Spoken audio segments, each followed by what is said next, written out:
दोस्तों, यथार्थ Hindi education classes में आप सभी का स्वागत है। आज की क्लास में हम पढ़ेंगे हिंदी साहित्य के कुछ इम्पोर्टेंट प्रश्न जो कि हिंदी टीजीटी पीजीटी के लिए काफ़ी इम्पोर्टेंट होंगे। तो चलिए स्टार्ट करते हैं अपनी क्लास को। पहला प्रश्न है, हिंदी साहित्य का प्रथम इतिहास किसने लिखा है। आपको बताना है कि जो हिंदी साहित्य का प्रथम इतिहास है वह किसने लिखा है। गार्सा दत्तासी ने, जॉर्ज ग्रियर्सन ने, रामचंद्र शुक्ल ने या मिश्र बंधु ने। तो इसके लिए राइट आंसर इसके लिए ऑप्शन ए है, गार्सा दत्तासी। गार्सा दत्तासी ने हिंदी साहित्य का पहला इतिहास लिखा और इसका नाम है इस्तवार द लिटरेचर एंदवी ए हिंदुस्तानी। ठीक है, इसका नाम क्या है। हिंदी साहित्य का जो पहला इतिहास लिखा है गार्सा दत्तासी ने, नाम क्या है, इस्तवार द लिटरेचर एंदवी ए हिंदुस्तानी।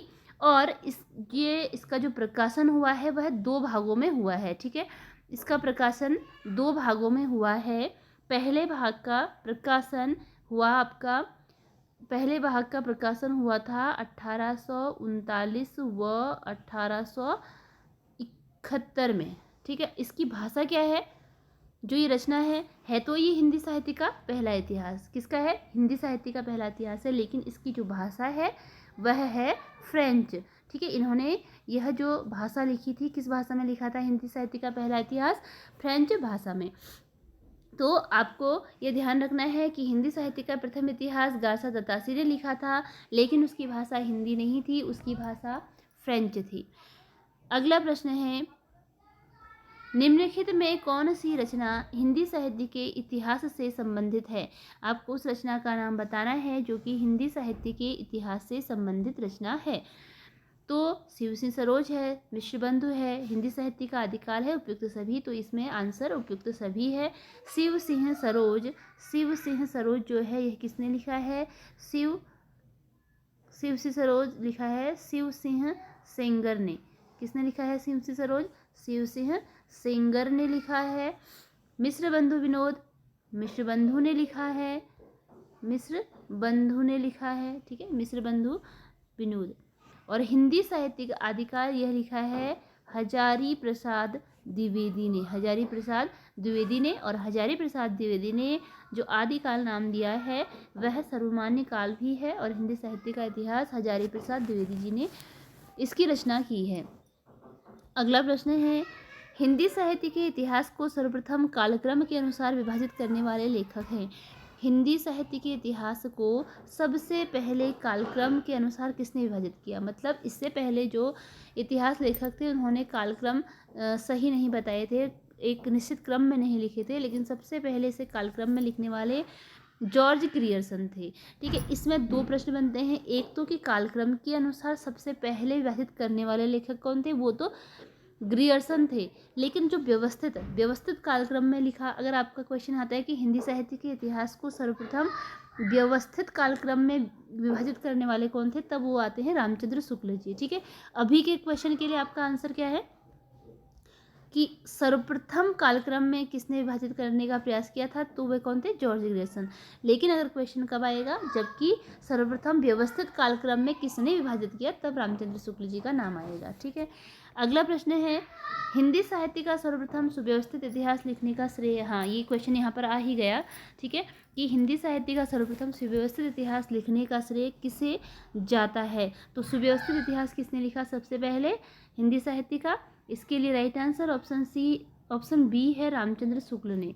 ठीक है, व्यवस्थित इतिहास किसने लिखा है, रामचंद्र शुक्ल ने लिखा है हिंदी साहित्य का सबसे पहले सुव्यवस्थित इतिहास। अगला प्रश्न है, रामचंद्र शुक्ल ने हिंदी साहित्य के इतिहास को कितने कालों में विभाजित किया। तो रामचंद्र जी ने हिंदी साहित्य के इतिहास को कितने कालों में विभाजित किया है, बताना है। 3 है, 4 है, 5 है या 6 है, राइट आंसर आपको बताना है। तो बताइए कितने कालों में इन्होंने विभाजित किया। इसके लिए राइट आंसर ऑप्शन बी होता है 4। जो रामचंद्र शुक्ल जी हैं इन्होंने हिंदी साहित्य के इसको काल को कितने भागों में विभाजित किया, 4। इससे पहले मैं काल विभाजन पर एक वीडियो बना चुकी हूँ, जिसमें कि अलग अलग विद्वानों के द्वारा जो समय दिया गया था वो मैंने वहाँ पे इंक्लूड किया है। ठीक है, तो शुक्ल जी ने पहले बताया था वीरगाथा काल, पहले बताया वीर गाथा काल, फिर बताया भक्ति काल, उसके बाद बताया था रीति काल, और उसके बाद जो चौथा काल बताया था वो कौन सा बताया था, गद्य काल। यानी कि आधुनिक काल को उन्होंने क्या नाम दिया है, गद्य काल। ठीक है, आदिकाल को वीर गाथा काल कहा, फिर भक्ति काल, फिर रीति काल और फिर गद्य काल। ये शुक्ल जी के 4 काल विभाजन है। अगला प्रश्न है, रामचंद्र शुक्ल ने वीर गाथा काल को रामचंद्र शुक्ल जी के वीर गाथा काल को किस लेखक ने आदिकाल नाम दिया। ठीक है, इन्होंने तो वीर गाथा काल नाम दिया, लेकिन कौन से लेखक हैं जिन्होंने इसे आदिकाल कहा। तो इसके लिए राइट आंसर ऑप्शन ए है, हजारी प्रसाद द्विवेदी। हजारी प्रसाद द्विवेदी ने जो आदिकाल है इसे जो वीर गाथा काल है इसे आदिकाल नाम दिया है। ठीक है, इसे क्या नाम दिया है इन्होंने, आदिकाल नाम दिया है। और जो आदिकाल नाम है शुक्ल जी हजारी प्रसाद द्विवेदी जी का, यही सर्वसम्मत है, मतलब कि अधिकतर विद्वानों ने आदिकाल नाम ही स्वीकार किया है। अगला प्रश्न है, रामचंद्र शुक्ल ने निम्न में कौन सा नामकरण नहीं किया है। जो नहीं किया है वह बताना है आपको। तो देखिए, पहले काल को इन्होंने वीरगाथा काल कहा, यह सही है। उसके बाद इन्होंने भक्ति काल कहा, यह भी सही है। और उसके बाद रीति काल कहा था, यह भी सही है। ठीक है, इसका जो सन है वह भी सही है। 1050 से 1375 वीरगाथा काल नाम दिया, 1375 से 1700 भक्ति काल नाम दिया, और 1700 से 1900 इन्होंने रीतिकाल नाम दिया। लेकिन जो आधुनिक काल नाम है यह इसका गलत नाम है। ठीक है, इन्होंने आधुनिक काल नाम नहीं दिया था, अभी पढ़ा था हमने, क्या बताया था, गद्य काल। इन्होंने जो चौथा काल का नाम दिया था वह दिया था गद्य काल। ठीक है, चौथा काल को इन्होंने गद्य काल नाम दिया था, और जिसका समय इन्होंने बताया था गद्य काल का समय, इन्होंने इसमें आधुनिक काल का समय 1900 से बताया है, इसके बाद बताया है। लेकिन इन्होंने गद्य काल जो चौथा काल नाम दिया था उसका समय इन्होंने 1900 से 1984 बताया था। ठीक है, कब बताया है इन्होंने गद्य काल का समय, 1900 से 1984 विक्रमी तक बताया है। अगला प्रश्न है, रामचंद्र शुक्ल ने भक्ति काल का समय निर्धारण किया है। तो रामचंद्र शुक्ल जी के अनुसार भक्ति काल का समय निर्धारण किया है, अभी हमने पढ़ा है। इसके लिए राइट आंसर कौन सा होता है, ऑप्शन सी है। संवत 1375 से 1700 का समय इन्होंने भक्ति काल बताया था, और इन्होंने बताया था 1050 से 1375 का समय क्या बताया था, आदिकाल। ठीक है, 1050 से 1375 आदिकाल, और 1375 से 1700 को इन्होंने भक्ति काल नाम दिया। अगला प्रश्न है, आधुनिक हिंदी साहित्य को रामचंद्र शुक्ल ने किस काल में रखा। आधुनिक हिंदी साहित्य को शुक्ल जी ने क्या नाम दिया, आधुनिक हिंदी साहित्य को इन्होंने गद्यकाल नाम दिया। ठीक है, गद्यकाल में रखा इन्होंने आधुनिक हिंदी साहित्य को। अगला प्रश्न है, किस लेखक ने आदिकाल को संधिकाल और चारणकाल नाम 2 भागों में विभाजित किया। तो आदिकाल को एक तो संधिकाल और चारणकाल, उसका एक भाग संधिकाल और दूसरा चारणकाल के नाम से किसने विभाजित किया है। इसके लिए राइट आंसर है रामकुमार वर्मा।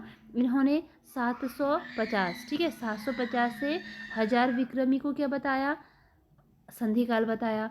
और उसके बाद संवत 1000 विक्रमी से 1375 विक्रमी को क्या बताया, चारणकाल। ठीक है, ये बताया इन्होंने संधिकाल, और यह बताया इन्होंने चारणकाल। अगला प्रश्न है, हिंदी साहित्य के आधुनिक काल का आरंभ अधिकांश विद्वान कब से मानते हैं। अधिकतर विद्वानों के अनुसार हिंदी साहित्य का जो आधुनिक काल है वह कब से प्रारंभ माना गया है। तो इसके लिए राइट आंसर ऑप्शन सी है, संवत 1900 संवत 1900 से अधिकांश विद्वानों के द्वारा आधुनिक काल का समय माना गया है। अगला प्रश्न है, हिंदी साहित्य के आदिकाल को अपभ्रंश काल नाम किसने दिया। तो आपको बताना है हिंदी साहित्य के आदिकाल को जो अपभ्रंश नाम दिया था, अपभ्रंश काल नाम दिया था, वह किसने दिया था। अपभ्रंश काल नाम किसके द्वारा दिया गया है हिंदी साहित्य के इतिहास को। तो इसके लिए राइट आंसर है ऑप्शन डी, ए और बी दोनों, यानी कि ए और बी दोनों, अर्थात कि डॉक्टर धीरेन्द्र वर्मा ने भी और डॉक्टर चंदा शर्मा गुलेरी, इन दोनों ही ने क्या नाम दिया है, आदिकाल को अपभ्रंश काल नाम दिया है। आदिकाल को अलग अलग विद्वानों ने अलग अलग नाम दिया है, जैसा अभी हमने पढ़ा, रामकुमार वर्मा ने क्या कहा, संधिकाल और चारणकाल कहा। रामचंद्र शुक्ल ने वीरगाथा काल कहा। हजारी प्रसाद द्विवेदी ने इसे आदिकाल कहा है, हजारी प्रसाद द्विवेदी ने। ठीक है, इसके अतिरिक्त अगर हम बात करें तो राहुल सांकृत्यायन इसे क्या कहते हैं, सिद्ध सामंत काल। ठीक है, राहुल सांकृत्यायन क्या कहते हैं, इसे सिद्ध सामंत काल कहते हैं। और महावीर प्रसाद द्विवेदी कहते हैं महावीर प्रसाद द्विवेदी इसे कहते हैं वो कहते हैं इसे बीजोपन काल। ठीक है, बीजोपन काल कहते हैं महावीर प्रसाद द्विवेदी। और मिश्र बंधु इसको आरंभिक काल नाम देते हैं। ठीक है, और इसी प्रकार अलग अलग विद्वानों के द्वारा इसे अलग अलग नाम दिया गया है। और अगला प्रश्न है, देखिए कि राहु सांकृत्यायन ने आदिकाल को क्या नाम दिया। अभी हमने बात करी थी राहु सांकृत्यायन की, तो ये क्वेश्चन आ गया है कि आदिकाल को राहु सांकृत्यायन ने क्या नाम दिया। इसके लिए राइट आंसर ऑप्शन ए है सिद्ध सामंत काल। राहु सांकृत्यायन ने आदिकाल को क्या नाम कहा है, सिद्ध सामंत काल कहा है। अगला प्रश्न है आदि हिंदी साहित्य के वीरगाथा काल के लिए आदिकाल नामकरण अधिक तर्कसम्मत है क्योंकि। अब आदिकाल नामकरण अधिक तर्कसम्मत है, इसका कारण क्या है कि आदिकाल में वे सभी काव्य प्रवृत्तियां हैं जिनका विकास भक्तिकाल और रीतिकाल में हुआ है। ठीक है, तो भक्तिकाल और रीतिकाल में जिनका विकास हुआ है वे सभी आदिकाल में आती हैं, इसलिए इसका आदिकाल जो नाम है वह सर्वसम्मत है। अगला प्रश्न है आचार्य रामचंद्र शुक्ल ने हिंदी साहित्य के प्रारंभिक युग को वीरगाथा काल इसलिए कहा क्योंकि अब शुक्ल जी के द्वारा जो प्रारंभिक युग है यानी कि जो आदिकाल है, जैसे कि हजारी प्रसाद द्विवेदी ने आदिकाल कहा है, प्रारंभिक युग का मतलब किससे है, आदिकाल से है, जिसे कि हजारी प्रसाद द्विवेदी ने आदिकाल कहा है, उसे शुक्ल जी ने वीरगाथा काल इसलिए कहा है। इसका कारण क्या रहा है, इसका मुख्य कारण यह रहा है कि इस युग में वीरगाथा प्रधान कृतियों की प्रचुरता थी, तो शुक्ल जी ने यह नाम आदिकाल की 12 रचनाओं के आधार पर वीरगाथा काल नाम दिया है। ठीक है, 12 मुख्य रचनाएं हैं जिनके कारण शुक्ल जी ने इसको वीरगाथा काल नाम दिया है। अगला प्रश्न है रामचंद्र शुक्ल ने वीरगाथा काल में किस साहित्य को सम्मिलित नहीं किया है। अब देखिए रामचंद्र शुक्ल जी ने वीरगाथा काल में कौन सा साहित्य नहीं सम्मिलित किया है वो बताना है। रासो साहित्य तो इन्होंने माना है क्योंकि रासो के आधार पर ही इन्होंने इसे वीरगाथा काल नाम दिया है, जबकि नाथ साहित्य और सिद्ध साहित्य को इन्होंने इसमें शामिल नहीं किया है। ठीक है, नाथ साहित्य और सिद्ध साहित्य को इन्होंने इसमें शामिल नहीं किया है, तो इस प्रकार आंसर क्या हो गया आपका, बी और सी। आंसर क्या हो गया आपका, आंसर हो गया बी और सी। ठीक है, बी और सी आपका इसके लिए राइट आंसर हो गया। किसके लिए कि इन्होंने कौन से उसको इन्होंने नहीं माना है, तो नाथ साहित्य और सिद्ध साहित्य को इन्होंने नहीं माना है, तो राइट आंसर ऑप्शन बी और सी हो गया है। इन्होंने जो नाथ साहित्य और सिद्ध साहित्य था इसके लिए इन्होंने कहा था कि यह क्या है, सांप्रदायिक शिक्षा मात्र है। ठीक है, इन्होंने इसको सांप्रदायिक शिक्षा मात्र ऐसी संज्ञा दी थी और इन्होंने इसको फिर वीरगाथा काल में यानी कि अपने साहित्य में इसको स्थान नहीं दिया था। आगे है अगला प्रश्न, सूची ए और बी को सुमेलित कीजिए। सुमेलित करना है, नामकरण है और इतिहासकार है, किसने कौन सा नामकरण दिया है, तो यह सब अभी हम पढ़ चुके हैं। ठीक है, वीरगाथा काल किसने कहा, रामचंद्र शुक्ल जी ने कहा, आदिकाल हजारी प्रसाद द्विवेदी ने कहा, सिद्ध सामंत काल राहुल सांकृत्यायन ने, संधि और चारण काल कहा राम कुमार वर्मा ने।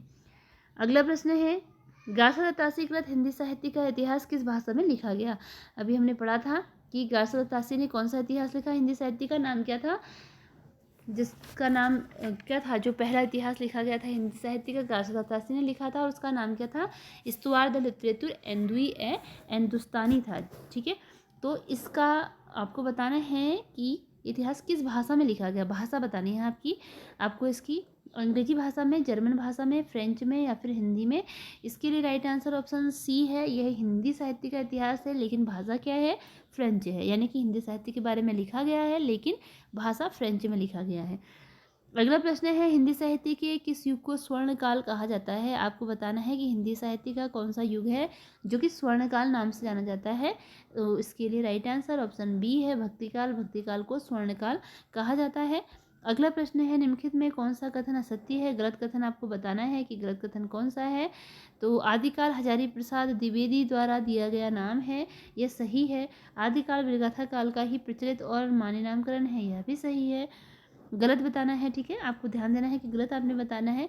आदिकाल का समय संवत 1050 से 1375 है, वह सही है। और अगला है आदिकाल में धार्मिक साहित्य का पूर्णतः अभाव है, यह आपका गलत है, यानी कि पूर्णतः अभाव नहीं है, अभाव तो है, यद्यपि इसमें अभाव है, धार्मिक साहित्य कम लिखा गया है लेकिन पूर्णतः अभाव नहीं है, इसलिए ऑप्शन डी इसके लिए राइट आंसर है। तो इसी के साथ ये क्लास हमारी आज यहीं पर एंड होती है। मिलते हैं अगली क्लास में कुछ नए प्रश्नों के साथ। और इसी के साथ इसके अतिरिक्त जो एनसीईआरटी से संबंधित राइटर हैं और जो हिंदी टीजीटी पीजीटी में जो हिंदी टीजीटी और पीजीटी में आपके क्या आते हैं, संस्कृत से संबंधित क्वेश्चन आते हैं, संस्कृत से संबंधित क्वेश्चन आते हैं ना, तो वह उसकी भी मैंने एक सीरीज स्टार्ट की है। अभी तक संस्कृत की 2 या 3 वीडियो मैं वहाँ पर डाल चुकी हूँ, ठीक है। और उसके साथ प्रेमचंद्र जी के जीवन परिचय को हम वहाँ पर पढ़ चुके हैं। उसके अतिरिक्त आपको अन्य लेखकों के जो कि एनसीईआरटी से रिलेटेड है जीवन परिचय भी आपको मिलेंगे और साथ में संस्कृत से संबंधित क्वेश्चन भी आपको डेली मिलेंगे, तो आप उस प्लेलिस्ट को भी देख लीजिएगा। तो ठीक है, मिलते हैं अगली क्लास में कुछ नए प्रश्नों के साथ। धन्यवाद।